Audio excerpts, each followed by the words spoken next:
Sensei, and I've never called him Oda Sensei before. I'm about to.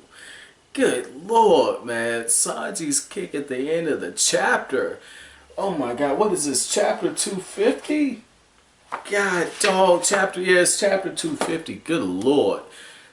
Sanji put in that work, baby. Oh my God. Yo, what up, you guys? It's your boy, the Kryptonian Saiyan, bringing you a review for One Piece chapter 250. And this chapter, there was a lot of good going on in this chapter. But the thing is Sanji's kick and the build up towards it. Oh man, this is right there with Luffy punching the hell out of Arlong and Bellamy. Oh my God. Sanji's he's smoking the cigarette, right? And Sanji's just like, yo, look, you made some damsels cry. I've got these women I'm trying to save. You're cop blocking the hell out of me right now. He's got the cigarette, just smoking, blowing out the smoke. And you know Oda's just got something planned, right? Oda's like, it's like, where's this going, Oda? And he's like, hey, wait, don't move. Don't move. You're going to mess up the flavor. And like, is Sanji about to cook this dude? Because he looks like a big-ass meatball. He does have that right, because I was thinking meatballs and cotton candy when I saw him. But the thing is Sanji, he flicks the cigarette away, and you just see him spinning, right? And Luffy's got this dude wrapped up, and Luffy's just like, yeah, you know what, man? It's pretty handy to be able to predict our moves in the fight, but if your ass can't move, and that's when Sanji, bam, axe kicks this dude, man. And it's right there. If Sanji leaves a footprint on this dude's face, if we see that in the next chapter, oh man, if we see that in the next chapter, I might have to just drop everything and just geek the hell out for the first 5 minutes of that video, because my God, that's pretty good, man. So now that I've got my fanboy out, I can dive further into the review. I know sometimes you guys don't like it when I just do the video right after I finish reading and like the emotions are really fresh. But I mean, that's what this is about, is experiencing this from chapter 1. You see my reactions, you kind of get my thoughts right after the fact, but I'm experiencing this from the very beginning, and I want to sell you guys nostalgia, and I feel like that's the best way to kind of give you guys that experience, is to actually see moments like that. So with that being said, good Lord. So this was interesting. Just the fact that Sanji is going through and he's working with Luffy, and Luffy has this really cool scene where basically Satori is using all of these surprise balls, and Usopp is like, I can't take any more. I'm going to have a heart attack. I'm going to have a heart attack. And what ends up happening is Luffy figures out how Satori is controlling the dragon, where all the balls are connected. Some of them are explosions, some of them are knives, some of them are animals. It's just all over the place, right? And Luffy figures out he's got the string he's following it with, so he finds the rod and he snaps it. And after snapping it, he holds on to both ends, and he's dragging the dragon along with him, and he basically kamikazes him. And that was smart thinking. Satori barely gets out. Even Sanji barely gets out. And that's what I mean, teamwork. Because Sanji had to react. And that's that idiot main character type thing. Because again, Luffy derived from Goku. That's some Son Goku type stuff. So Goku would do some stuff and you would have to kind of play catch up. And it's the same thing here.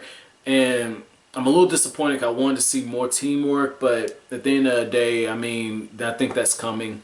I think this is just the beginning. But basically Satori's like, man, that idiot must have wanted me to die with him. And I'm reading it, I'm going, Luffy's got an extremely durable body. I'm sure he would have survived the explosion. Somehow Luffy managed to outrun the explosion, get up behind this guy, and that's how he wraps him up. And it really reminds me of what happened in Yu Yu Hakusho. I stopped reviewing it, but I continued reading.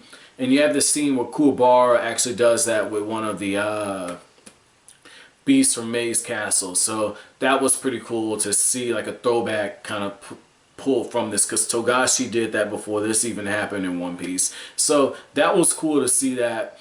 Now, otherwise on the island, you have Nami and Robin and Zoro. They're exploring, and Robin finds this very interesting tree, and you've got some man-made stuff taking place on the tree, and she's like, the people who put this here wouldn't have known that the tree was growing this way. I wonder what's the purpose of this. And Nami has this big revelation at the end of that scene where she's like, this island is, and it's like, just go ahead and finish it. Just tell us, because now we have to kind of keep reading to find out. But I understand you keep your readers wanting for more, so I understand. I feel like in this scene that was a little in poor taste. You could have just gave the goods away at this point and then kind of cut off. Don't tease and then pull back. So a lot of times that works, but not in this particular instance because of the pacing, because everything that's going on. I really feel like Oda could just drop the bombshell and then moved on towards what's going on with Luffy and the others. I feel like that's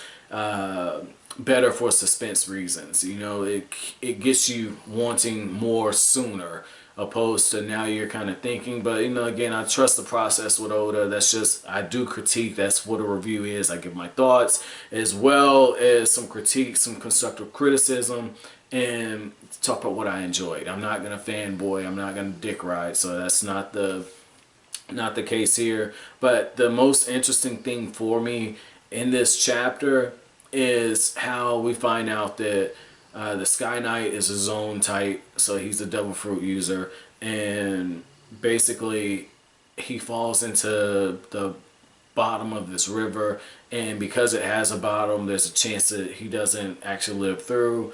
His bird, same thing, the bird goes down there, and that was a pretty badass scene where he's just like, go join your master, and the vassal just stabs him, so that was cool to see that. But the highlight for this, and what just drove me to where I was falling in love with the character, is when Chopper says he's gonna drown, and even though he's a devil fruit type himself, he jumps in there without actually thinking. It says a lot about his character. Also says that because he is an idiot, he probably forgot that he can't swim.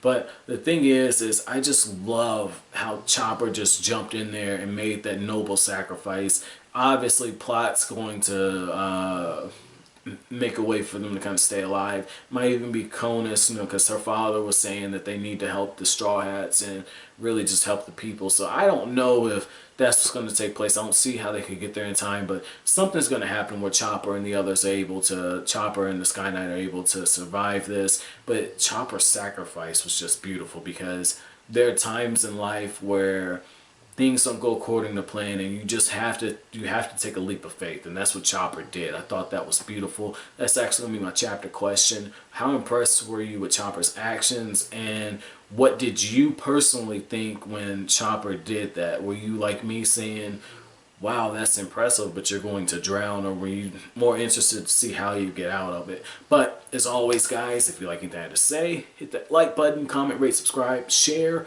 I will greatly appreciate it. As always, thanks for watching. Have an awesome day.